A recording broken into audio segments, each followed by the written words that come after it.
matakas yung alon, nakita niya, sa alon sa tumingin, lumubog siya. Nagsimula siyang lumubog. Mga minamahal, mayroon na pong tagumpay na sagot sa atin. Tumingin lang po tayo sa Panginoon. Para hindi po tayo magka-problema sa communication natin. Usually, ang ating ginagawa, puro tayo nagsasalita. Why don't we give God time to talk to us? Kaya communication is two-way. Nagbabasa po ba tayo ng Bible?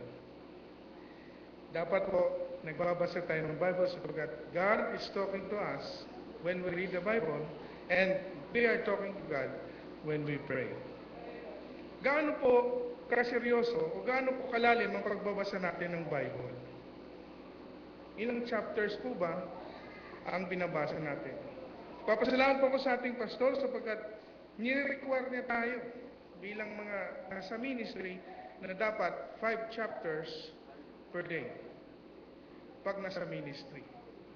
Kasi po, kung 1, 2, or 3 chapters lang po, pang-personal lang po yun.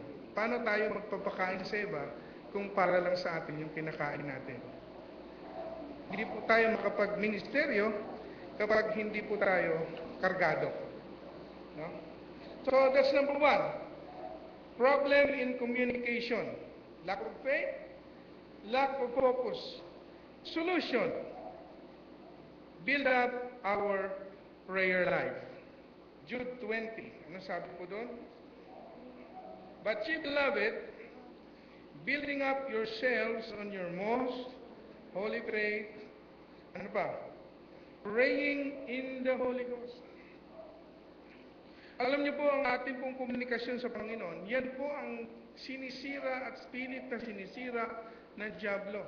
Sapagkat yan po ang ating access sa Panginoon. Pag naadlangan niya ang ating access sa Lord, ang ating communication, He is in control. Alam niyo po, pag sa gera, ang unang binobomba, yung mga telephone lines, sa communication lines. Bakit ho?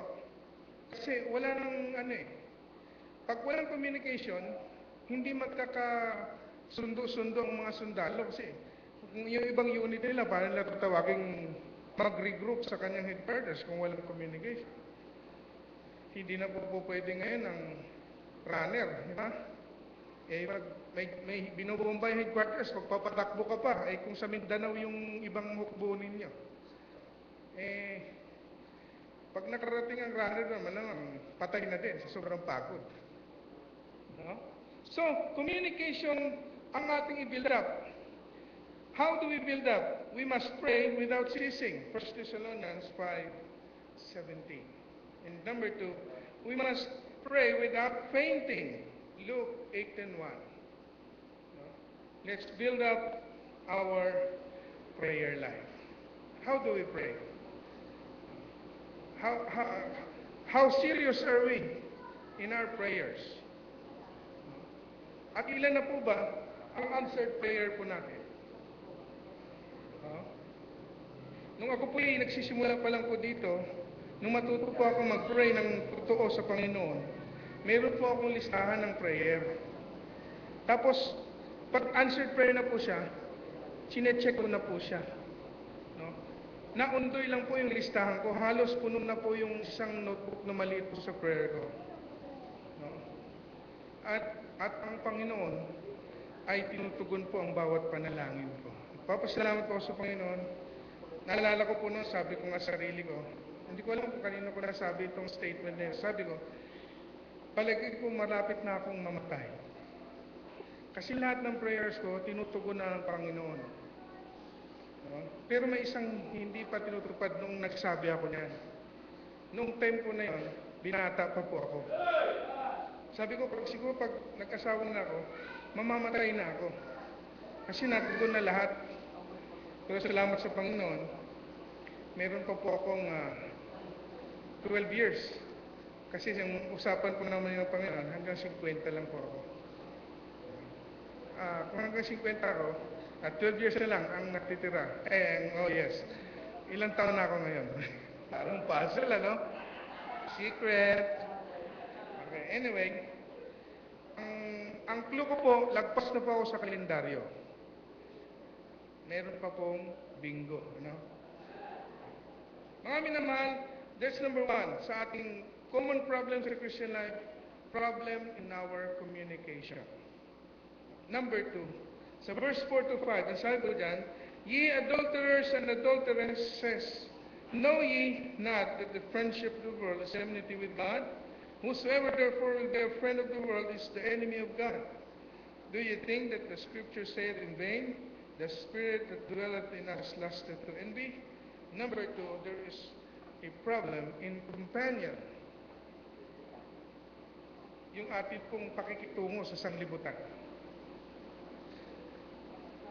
Tayo po, nung unang panahon ang mga Kristiyano, kilalang kilala sa paninindigan, ayaw po nilang makisali sa mga activities ng sanlibutan. But, ano ba tayo ngayon? Ano na ba tayo ngayon? Na-identify pa ba tayo kapag nakikipaghalubilo tayo sa mga unsaved? Nandiyan pa ba yung tatak ng Panginoon sa atin? Nakakaiba tayo pag nagsalita? Kakaiba tayo pag nanamit? Kakaiba po tayo pag kumilos? Ganyan pa po ba tayo? Hindi ba tayo problema na po tayo sa ating pakikitungo sa sanlibutan? Kung mag-check tayo ng cellphone natin ngayong gabi, ilan sa atin ang mayroong worldly song sa cellphone natin?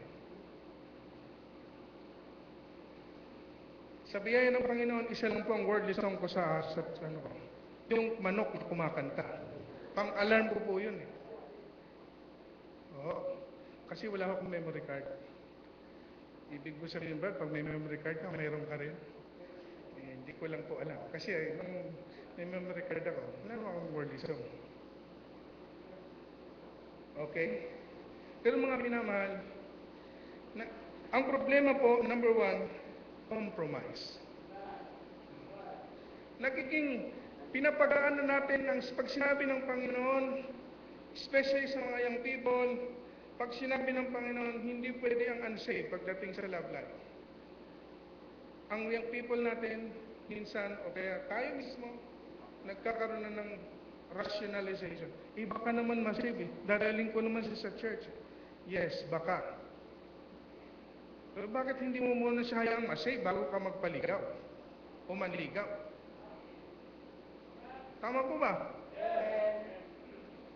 Tapos, anong ginagawa nila? Nakikigawa na rin tayo. Nakakalungkot po na even sa atin pong pananalita, hindi na po tayo kaiba sa iba. Hindi po ba? Ang pagkakaiba lang po siguro natin, ang sanlibutan para lang mura, ang atin na lang po, imbis na mura, pinapalitan na natin ng pambihira. Anak nagtinapay naman. Pareho lang yun eh. Kung ano nasa isip natin, yun yun. And God knows ano pong nasa isip natin.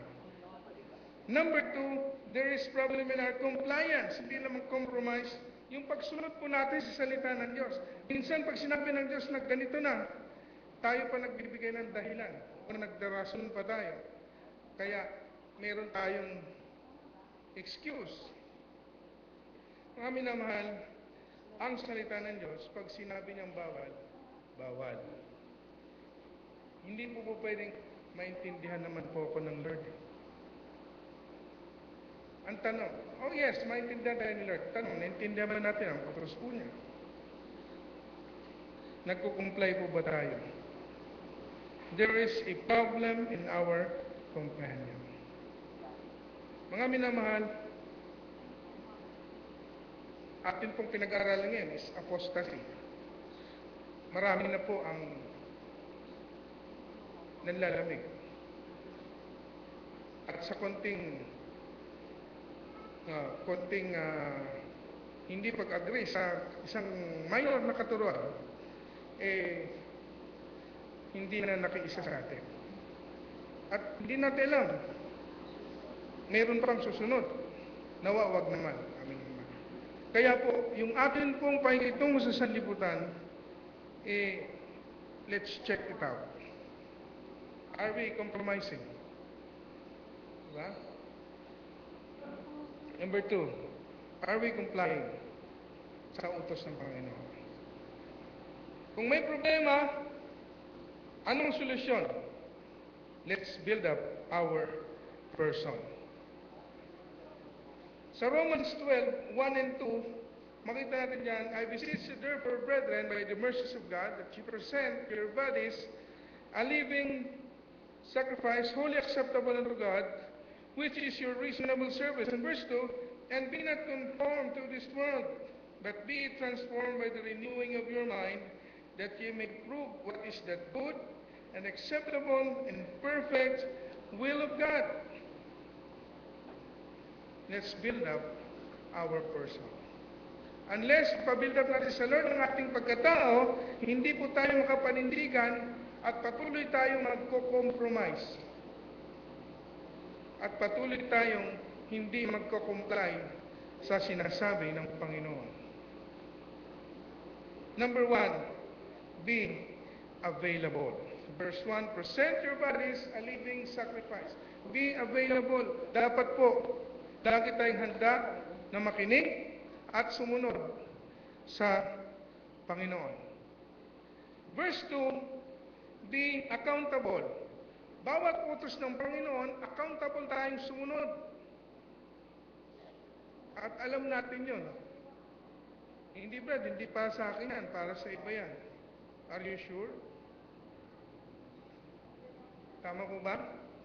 Pag sinabi po ng Panginoon, and be not conformed to this world. Para kanino yon? Para po ba sa iba? Hindi po para sa isang individual? I mean, hindi po ba tinatamaan ng isang individual? Para lang ba sa iba yan? Or para sa ating lahat? Para po sa atin yan. So walang exempted po. Be accountable. Bawat salita ng Panginoon, accountable po tayong sundin. At pag hindi po natin nasunod po ito, mananagot po tayo sa Panginoon. Especially soul winning. Ilan na po ba ang na-witnessan natin? Ilan na po ba ang nabigyan natin ng track? Gospel track. Ilan na po ba ang naakay natin sa Panginoon? Iba pa po yung witnessing, iba pa po yung soul winning. Ilan na po ba? Are we complying? O kontento na po tayo, makanta naman ako sa choir. Ako naman sa Sunday school. Diba? Naalala po ba yung ating yung pinirmahan po natin noon sa mga ministers? Number 1 requirement, save and baptize. Number 2, must be a soul winner. Tanong, nakakakomply pa po ba tayo? Dapat may desire po tayo lagi mag-witness. Magpagamit sa Lord. So, if there is communication, with problem communication, ang solution, build up our prayer life. If there is a problem in our companion, build up our person. Number 3, there is a problem in our pride or conceit. Verse 6-10. So James 4, tingnan po natin. But he giveth more grace, wherefore he saith, God resisteth the proud, but giveth grace unto the humble. Submit yourselves therefore to God, resist the devil, and he will flee from you. Okay? Draw nigh to God, and he will draw nigh to you. Cleanse your hands, ye sinners, and purify your hearts, ye double-minded. Be afflicted and mourn and weep. Let your laughter be turned to mourning and your joy to heaviness. Humble yourselves in the sight of the Lord, and He shall lift you up. Minsan din po natin napapansin, yumayabang na po tayo. Diba? Dati po, nagsisimula pa lang tayo, lahat po ng ating problema, ating sinasabi sa ating pastor. Pag may blessing, sir, may blessing po. Bakit kapag medyo malaki-laki na ang blessing, snub na kay pastor? Hindi na natin na-share yung blessing natin. At minsan, madalas ay hindi na tayo pumupunta o gumagawa sa dati nating mga ginagawa. Di po ba? Pag tayo noon ay nangailangan, marami tayong mga prayer request. Madalas, present tayo sa overnight, sa fasting, magpa-fast tayo. Pero pag medyo solve na lahat, mabigat kasi yung trabaho kaya hindi ako pwede mag-fasting. Tsaka hindi ako pwede magpuyat ngayon. Lagi nang busy.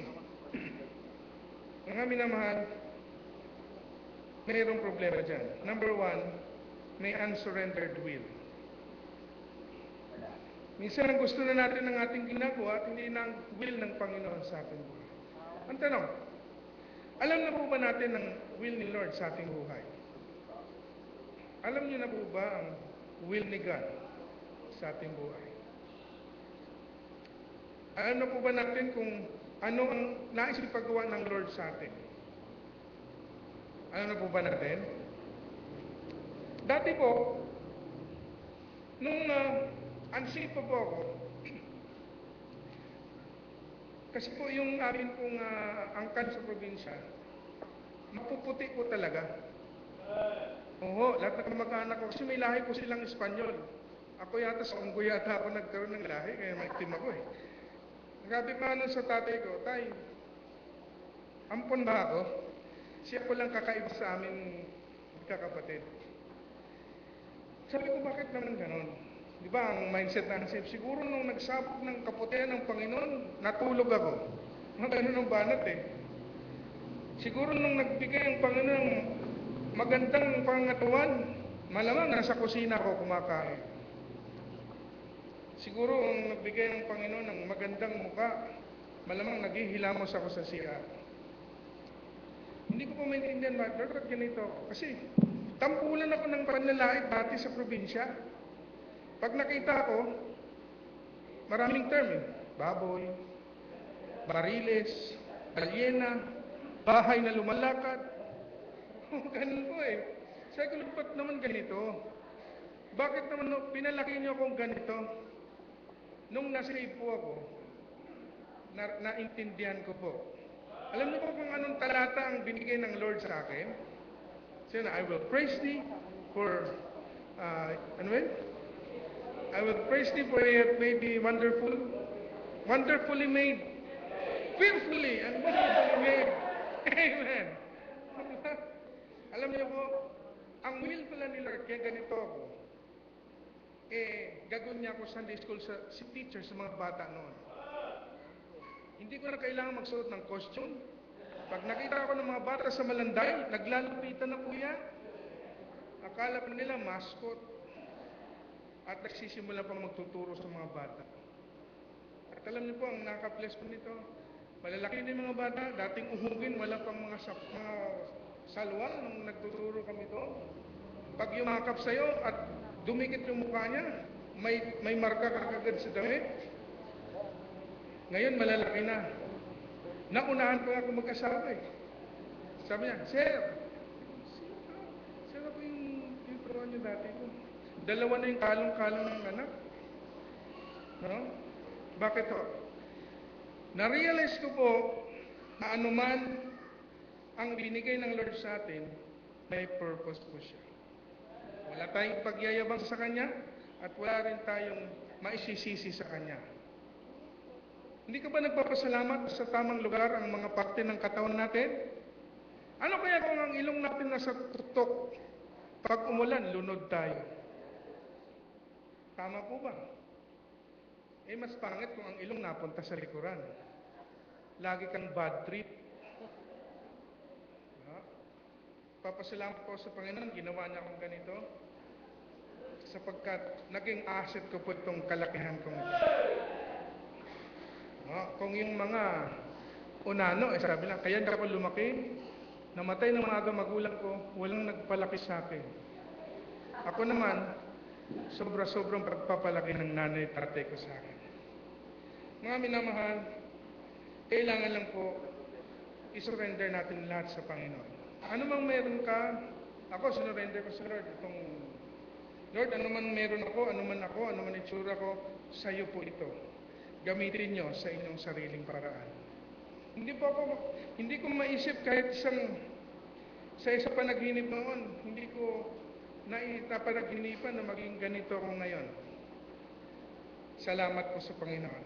Ang kailangan lang po natin mga minamahal, we must surrender our will to God para ang pride basagin ng Panginoon.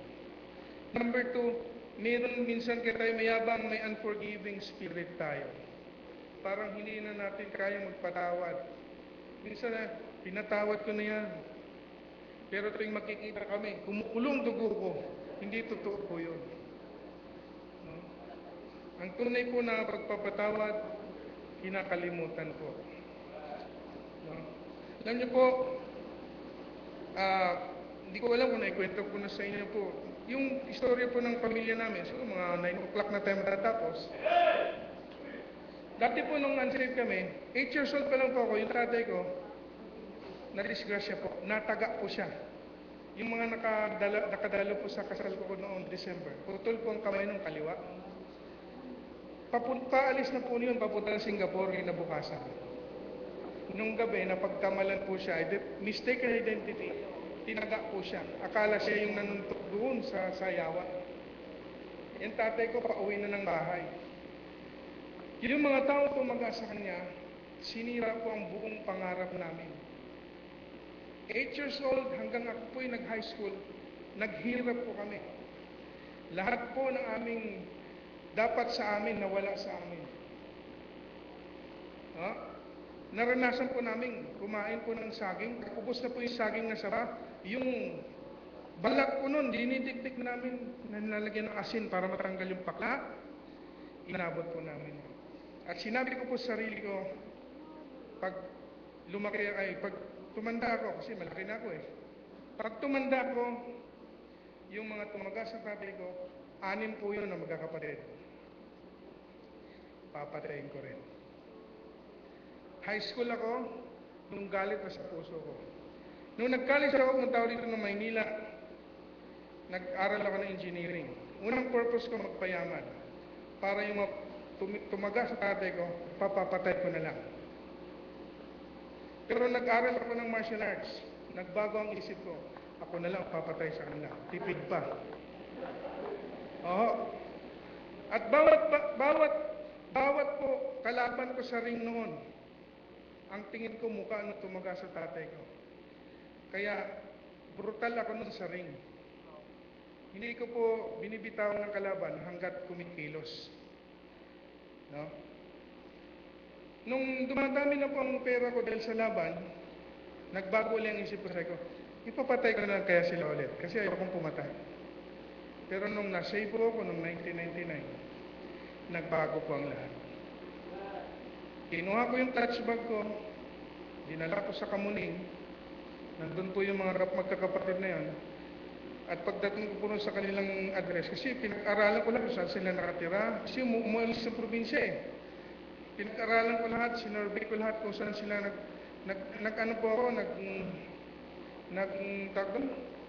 pina-CI ko po sila kung saan sila nakatira, at alam ko na kung saan sila pupunta. Pinuntahan ko po sila, kasi matatanda na, siguro mga pinakabata sana, nasa 47 na. Pagdating ko, may clutch bag ako, akala nila siguro baril lang naman. So, nung nakita nila ako, parang natigilan silang lahat. Kasi alam nila, laki ko na eh. Tapos, matatanda na sila, tsak, hindi na sila makakalaban sa akin, kahit pa may mga armas sila. Pero hinugot ko po yung Bible sa aking clutch bag, at sinabi ko sa nila, ano po nangyari noon, pinapatawad ko na po kayo. At minitisan ko po sila. Alam niyo po, yung galit sa puso ko, na punong-puno, bigla pong nag-clear yun. Kasi noon, hindi ako marunong magpatawad. Kahit nag-require na ako noon, kahit nag-institute ako, estudyante ako ng Bible Institute, walang kapayapaan sa puso ko. Nandun yung pride. Hindi ako makapagpatawad dahil gusto ko. Kakain talaga yun, mga tumira sa amin. Pero nung napatawad ko sila sa biyaya ng Diyos, naggumaan yung buhay ko. Nung dati mukha akong kontrabida lagi, ngayon mukha na akong bida. Sa horror nga lang. Sa horror nga lang, mga minamahal. Mga minamahal, matuto tayo magpatawad sapagkat ang Diyos ay nagpapatawad. Isa pong sinyalis ng kayabangan, hindi marunong magpatawad. So may problema, conceit. Anong solution? Let's build up our humility. Sabi ng 1 Peter chapter 5, verses 5 and 6. Sabi po dyan, likewise, ye younger, submit yourselves unto the elder. Yea, all of you be subject one to another, and be clothed with humility, for God resisteth the proud, and giveth grace to the humble. Humble yourselves, therefore, under the mighty hand of God, that He may exalt you in due time. Alam niyo po, ang taong humble, yun po yung inaangat ng Panginoon. At yung mapagmataas, pinababa po niya. Minsan, akala natin humble tayo, pero hindi pala. Now, ano pong sangkap ng humility? Number one, there must be submission. Submission is, yung lugar ka sa dapat mong kalagyan. Subordination. Kung may leader tayo, huwag natin pangunahan ng leader. Mag-submit tayo sa authority niya. Brad, mas magaling ako sa kanya eh. Kung magaling ka, dapat ikaw ang leader. Hindi ka nakitaan galing ng Lord dahil mayabang ka. Magpasakot ka na lang. Alam niyo po, nung ako po'y wala pa sa Lord, sa labas po, instructor ako ng Muay Thai. So, ibig sabihin, sinusunod ako ng mga estudyante ko, kahit anong gusto kong iutos sa kanila.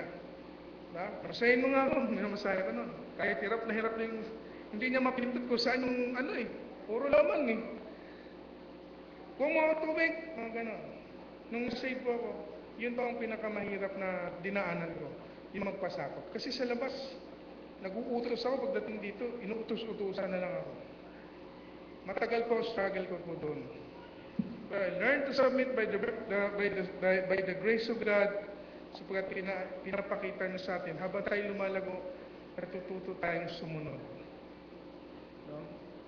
Dahil tayo po talagang likas na may kayabangan. Lahat po tayo. Wala pong humble sa ating pinanganak, humble na kagad. Ibang pagkapanganak siya, kayo ko kagad. Baka may problema ka sa spinal cord.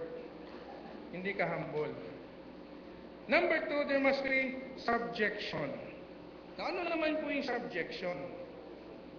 Kung ang submission nagpapasakop, ang subjection, yung bang sinusunod mo, yung nais talaga ng leader mo. Minsan ayaw natin sundin eh. Pero if we are subject to our leader, kahit tayo natin, sumusunod tayo.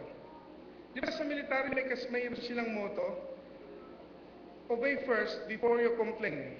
Dati sa C-80 namin, yun ang lagi nakalay. Obey first before you complain.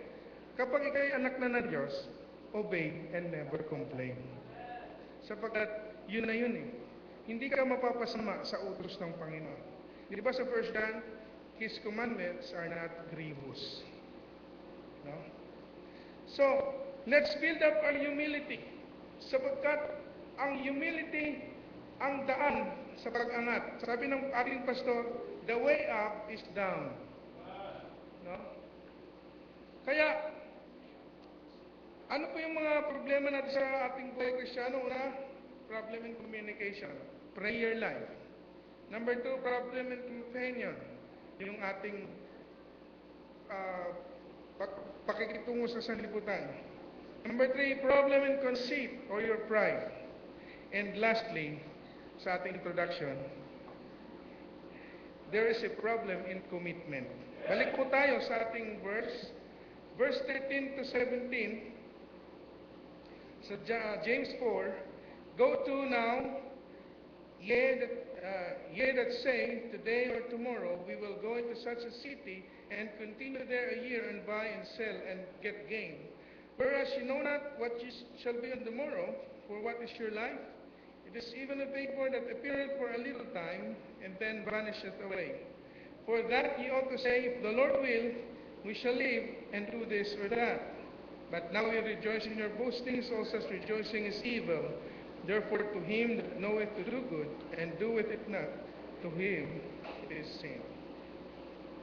There is a commitment problem, or yung ating plano. Nung nasave po tayo, meron tayong commitment sa Lord. Tama po ba? Sino dito yung nagkaroon ka ng commitment nung nasave ka? Ikaw nakakalangan. Hanggang ngayon ba, nagagampanan pa natin yung commitment natin?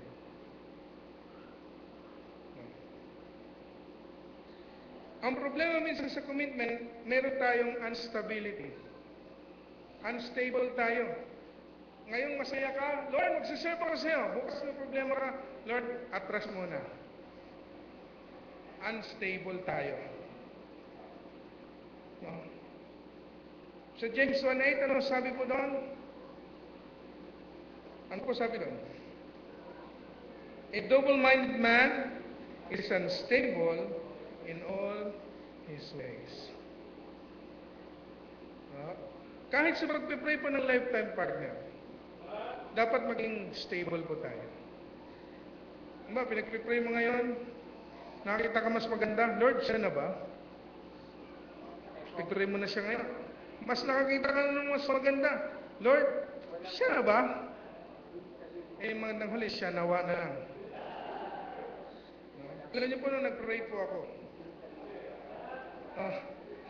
ano po dalawa lang po sabi ko sa Lord eh. Tatlo lang po ang requirement na hiningi ko sa Lord. Ang requirement eh. Una po, mahal po niya ang Panginoon higit sa lahat. Kasi kung mahal niya ang Panginoon, tatanggapin niya ako, maging sino man ako. Number 2, mahal niya ang kaluluwa. Kasi kung hindi niya mahal ang kaluluwa, hindi kayo magkakasundo. Kasi masusulmin ako, siya ayaw. Hindi pwede. Number 3, mahal niya ang church at ang lingkod ng Panginoon. Loyal siya. Sabi ko sa Lord noon, nung 33 years old ako, Lord, sabi ko, the age of 35, wala pang dumarating. Tanggap ko na po na ako'y single habang buhay. Dahil double naman ako sa bilang. Pero God is gracious. Alam niyo na po yung history nun. Kaya mga minamahal, kung may commitment tayo sa Lord, maging stable tayo. Ang problema, instability. Number 2, we have ungodly plans. Hindi minsan makadiyos ang plano natin. Matagal kang nag-ipon, matagal kang naghihirap, isang araw, wawaldasin mo lang yung inipon mo sa walang kabuluhan. Dapat ang ipon natin, nilala natin sa mga mahalagang bagay, tulad ng camp, pledges ng project sa church, pang-suporta sa ministry ng church, darating na May 31, may youth rally. Hindi po ito activity lang ng young people. Buong church po ito. Pag pumunta po kayo sa ibang church, may youth rally, nandun po yung mga adults, nandun po ang buong church nakasuporta. Nagtataka ngayon ba eh. Puro young people lang pag youth rally. Walang suporta ang buong church. Hindi po ito youth activity. This is a major activity of our church. Suportahan po natin. Hindi lamang pera-pera ang pinag-usapan dito. Yung moral support. Amen po ba? Itong camp, hindi po ito para lang sa may pera. Para lahat ito sa may pananampalataya. Hindi po. Wala akong pera, hindi ako sasama. Mga minamahal, hindi po excuse ang pera. May gagamitin ng Panginoon kapag may desire po tayo. Amen po ba? Kailangan lang po ang plano natin, godly plans, hindi ungodly. Kasi magkakaproblema ang ating commitment. What is our solution? Build up our honor. Sabi po ng salita ng Diyos, John 12:26, tingnan po natin. Paano ba tayo magkakaroon ng honor? Pagpangalan natin, Honorio. John 12:26. Sabi po ng salita ng Panginoon ay ganito.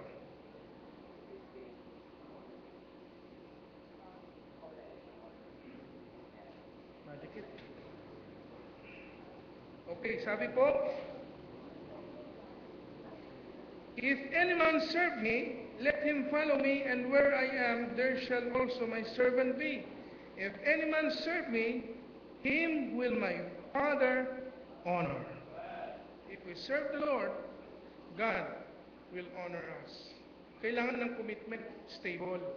Kailangan godly. It must be God first. Matthew 6:33. It is a very common verse. No? Sabi na, Brad, napakadali naman ng Matthew 6:33. Ang sabi ng Matthew 6:33, Judas hung himself. Mali! Hindi ba, Brad? Jesus wept. Patay. Check my Bible. Matthew 6:33, ang sabi doon, but seek ye first the kingdom of God and His righteousness, and all these things shall be added unto you. Naisip po bang pagpalain ng sobra-sobra? God first. Number 2, there must be God focus. 2 Corinthians 1:9, we have sentenced in ourselves that we will not trust ourselves, but the living God. Kailangan focus tayo sa Lord. Siya lang ang pagtiwalaan natin, huwag ang ating sarili. Tama po ba? Pag masyado tayo magtitiwala sa sarili natin, ilalaglag po tayo ng sarili natin. God, focus. Sabi ni Joshua, hindi Joshua Pascua, kundi Joshua sa Bible, Joshua 24:15, but as for me and my house, we will serve the Lord. Ang tanong, committed ba tayong maglingkod sa Diyos? Committed ba tayong magpatuloy sa commitment? Commitment pa, no? Committed ba tayong tuparin ang lahat ng pinangako natin sa Panginoon? Meron nga pong level ang pag-ibig. Ang tanong, how deep is your love? Pag mababa po pong pag-ibig natin sa Lord, nagsimula po tayo sa promise. Promise are made to be broken, sabi nila. Pag tayo po ay lumalim na sa Panginoon, ang promise magiging commitment. Kahit anong mangyari, tuloy-tuloy. Kasi ang promise, pag magka-problema, tigil. Promise lang naman yan. Pero pag naging commitment na, committed ka na, tuloy-tuloy kahit anuman. Kagaya po nito, umulan, nandito po tayo. Po ba? At pag mas malalim na ang commitment, nagiging consecration po na po. Kamamatayan na po natin. Amen. Pangatlo pa lang pala. Sorry. Conviction. Paninindigan mo na ang iyong pinangako sa Lord. At pag mas malalim pa, consecration na po. Kamamatayan na po natin ang ating pangako sa Panginoon. Are we committed to God? Naalala mo ba ang commitment mo sa Panginoon nung ikaw ay sinave po niya? Nung nabaptize po tayo, bago tayo binaptize, pinaliwanag sa atin ang ating responsibility, duty sa church, sa Word of God, sa lingkod ng Panginoon. Naalala pa po ba natin yan? Yung ating pangako noon, naisumpa pa sumpa man. Kahit anong mangyari, nandito lang kami sa likod nyo, pastor. Pero yung mga nanumpang yun ang sumaksak sa likod ng pastor natin. Nawawag po tayong gano'n. Ang commitment natin, mga minamahal, mahalaga po. Gaano na ba kalalim ang ating commitment? Sabi po dito, the biggest problem comes when we focus on the problem and not to the Lord. Pag ang commitment natin naging mabuhay na, malaking problema na po yun. Kapag tayo tinatamad na mag-pray, at kung mag-pray tayo, paano lang, pabalad mo nga, malaki na problema natin. Kung tayo ay nakikiayon na sa mundo, kung ang mundo ay daring ang pananamit, tayo na rin ay daring. Diba? Hindi lang mga kababayan, mga kalalakihan, minsan naka-leggings na. Diba? Ako naman mga minamahal, excuse na niya ako dyan. Kahit anong luwag ng suotin ko, tagang bakat eh. Excuse na po dyan. Kahit mag-girdle ako, nawawasak yung girdle eh. Mga minamahal, kapag tayo nakikiayon sa mundo, may problema na po tayo. Kapag tayo ay hindi na bumababa sa ating trono, may kayabangan tayo, malaki na po ang problema natin. At kapag ang commitment natin, unti-unti na po natin sinisira sa Lord, nagkakaproblema na tayo. Prayer Covenant every Saturday. Ilan tayo noon? Mga umaten ng Prayer Covenant, maraming problema nandun noon, nadami tayo. Nung wala ng problema, konti na lang ang nasa Covenant. Nakakalungkot po. Sana po sa gabing ito, ni-remind ng Lord sa atin at nakita natin ang problema natin sa buhay Kristiyano natin. May problema ka ba sa prayer life mo? May problema ka ba sa companionship mo sa mundo? May problema ka ba sa kaibangan sa sarili mo? Tayong lahat, may problema na ba tayo sa commitment?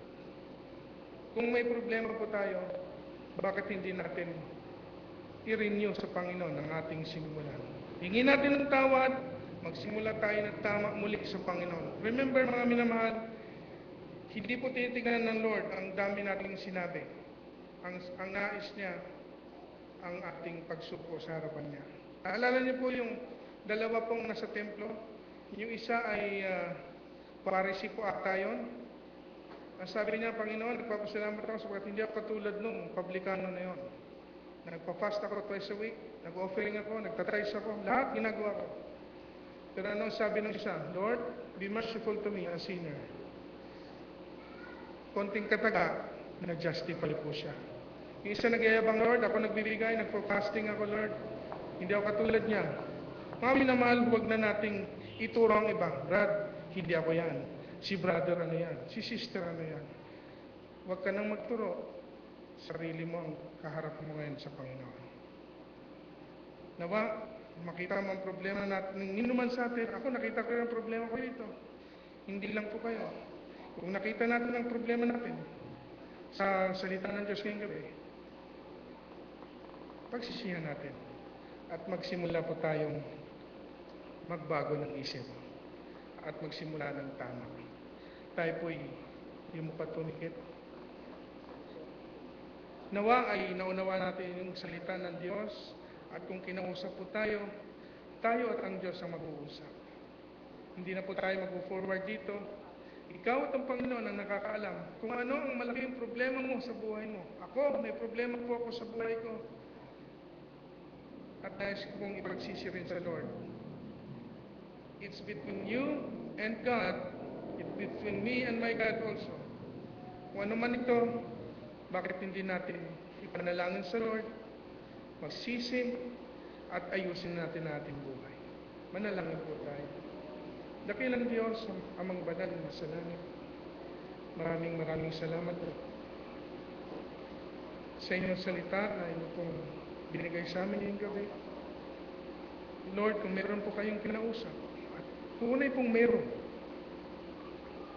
tulungan niyo po kami, Panginoon, na ma-realize namin ang aming pagkakasala, pagkukulang, at ayusin namin, Lord, ang aming buhay sa inyong harapan, at mag-renew ng commitment po sa inyo, at maging tatapat na po kami.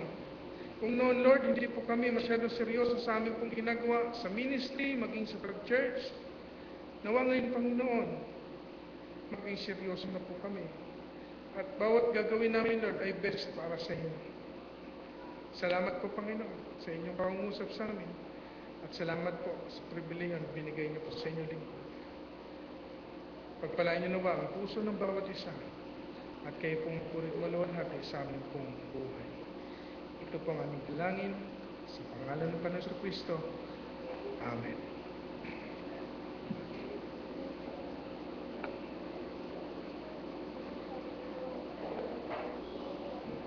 Tayo po'y magsitayo at tayo mag-awitan. Awitin po natin yung hymn number 33, Since Jesus Came Into My Heart. Since Jesus Came Into My Heart.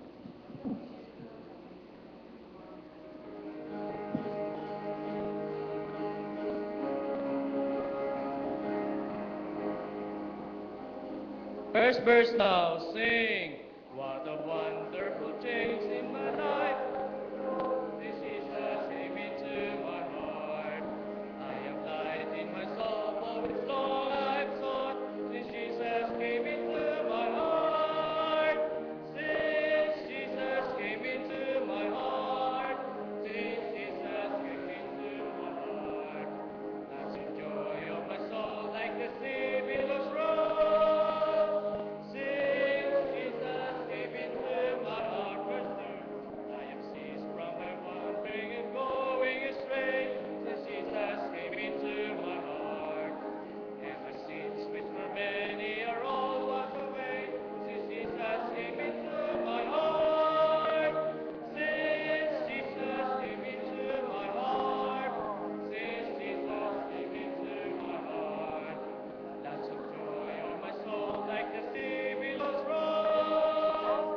Since Jesus came into my last verse, I shall go to dwell in the city I know. Since Jesus came into my heart, and I'm happy, so happy, and onward I go. Since Jesus came into my heart, since Jesus came into my heart, since Jesus came into my heart, lots of joy on my soul, like the sea billows roll. Since Jesus came into my heart. Tayo po'y magsiupo. Okay, salamat po sa mensahe na atin napakinggan at nawa ay ito po ay naging hamon sa bawat isa sa atin. Ngayon po, dadako po tayo sa ating susunod na gagawin, yung ating pong pagbibigay ho na napakinggan ho natin, yung ating pong commitment ng ating tithes and offering, and then yung mga commitment po natin sa Panginoon na ipagkaloob po natin.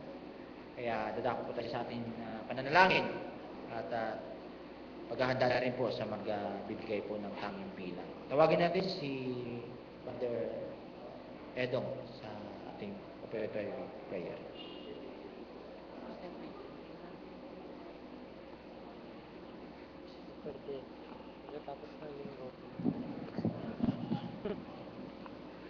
Tayo po'y manalangin. Padakilang Diyos, maraming salamat Panginoon sa inyong mga salita na nahayag po sa amin sa gabing ito. Salamat na nagamit niyo po muli Panginoon ang kapatid na Eli, O Lord, upang iparating ang inyong salita.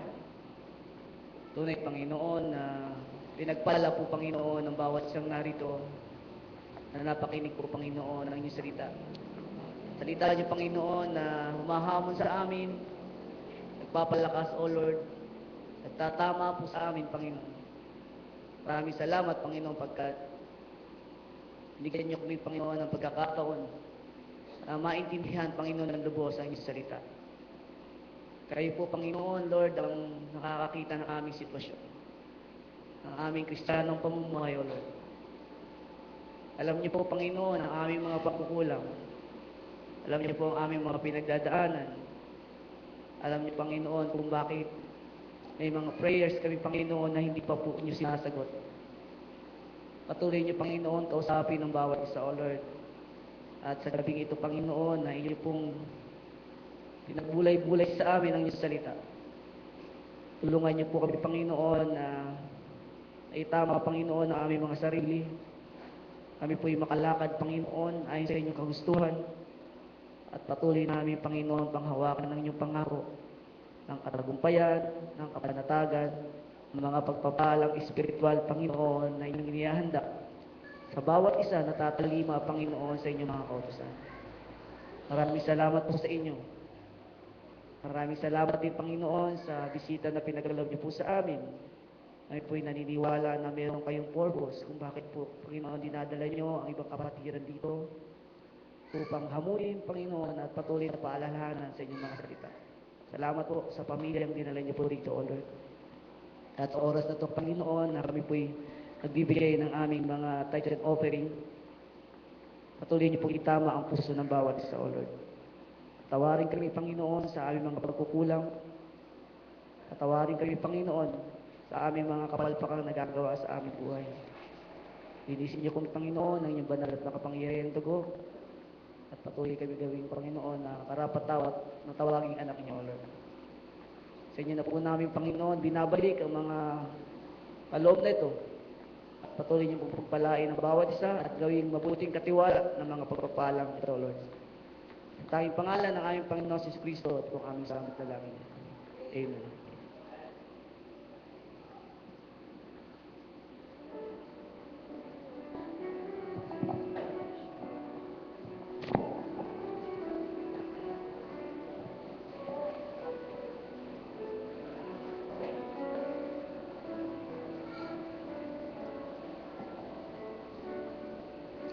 It's been a sad story since you left me that day. Why do we have to part ways? Are there reasons to stay? Why do I have to cry when it's all a goodbye? Will I forgive? Will I forget? Will I have this feeling of regret?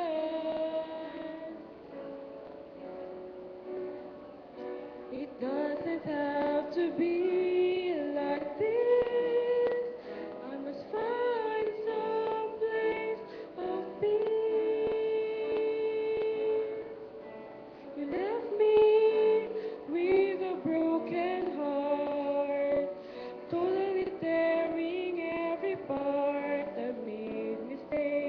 I've made mistakes from the past. It's time to turn to the faithful and just. It would be a brand new start. I know God, yes, I know God can mend a broken.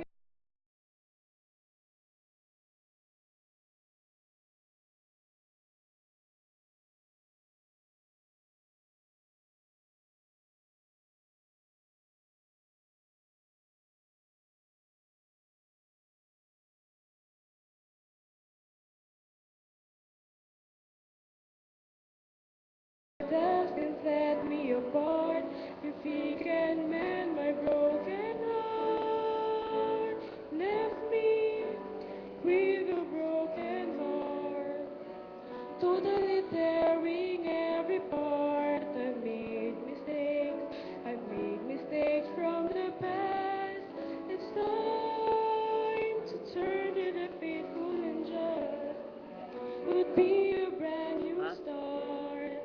I know God, yes, I know God can mend a broken heart. It would be a brand new start. I know God, yes, I know God can mend my broken heart.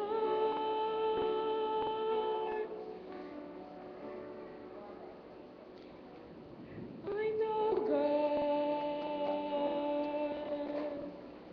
can mend my broken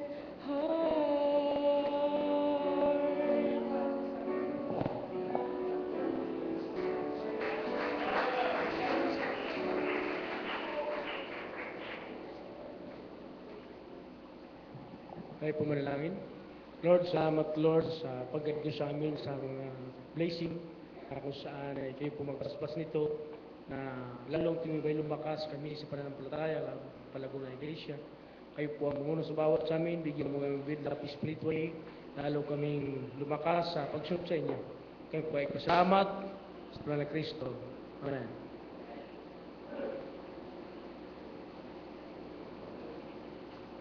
Okay, kaya bago tayo dumako sa ating posisyon, ay huwag natin kalimutan sa yung ating ano no, yung mga sasama sa kampo, yung mga hindi pa nakapaglista diyan, and then yung ating pamasahe kapag bigay na po tayo para po doon sa mga sasakay ko sa bus, sapagkat magsisimula na po yung pagkikipag-usap doon sa bus na ating sasakyan.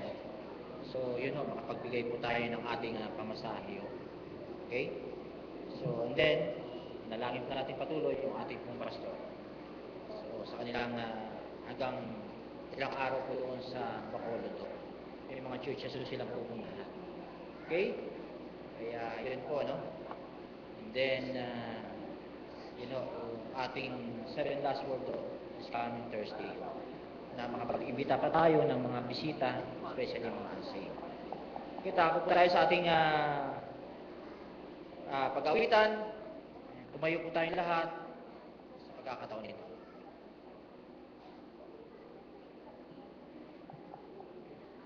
Awitin po natin yung At Calvary. At Calvary, hymn number 65.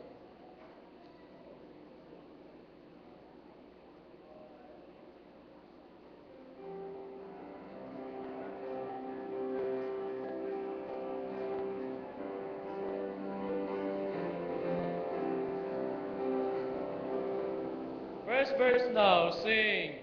Years to spend humanity and pride, caring that my Lord was crucified, knowing that it was for me He died on Calvary. Mercy there was great and grace was free, pardon there was multiplied to me, there my burdens all on liberty at Calvary. By God's burden as my sin I heard, then I tremble at the low heights burn, till my guilty soul implored return to Calvary.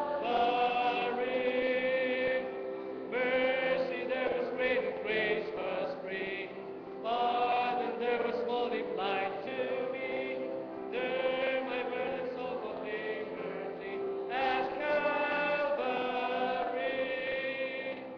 Now I give in Jesus everything, now I gladly own Him as my King, now my raptured soul can only sing of Calvary. Mercy there was great and grace was free, pardon there was multiplied to me, there my burden soul found liberty at Calvary. Last verse.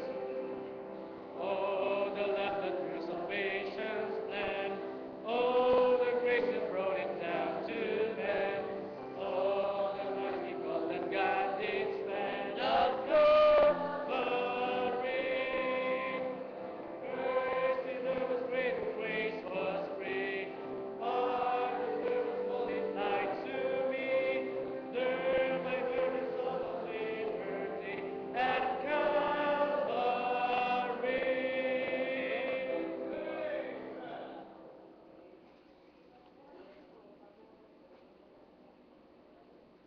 Let's pray. Panginoong Diyos na makapangyarihan sa lahat, maraming salamat po, Ama, sa inyo po masalita na naihiyag.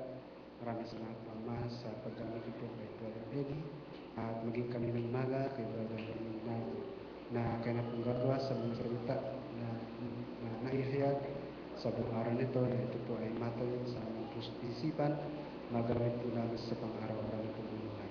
Tulungan niyo po kami at ngayon mapapatuloy muna at magamit ko po bawat sa kusamin, lalong-lalo po sa pag-aakay po ng Panginoon.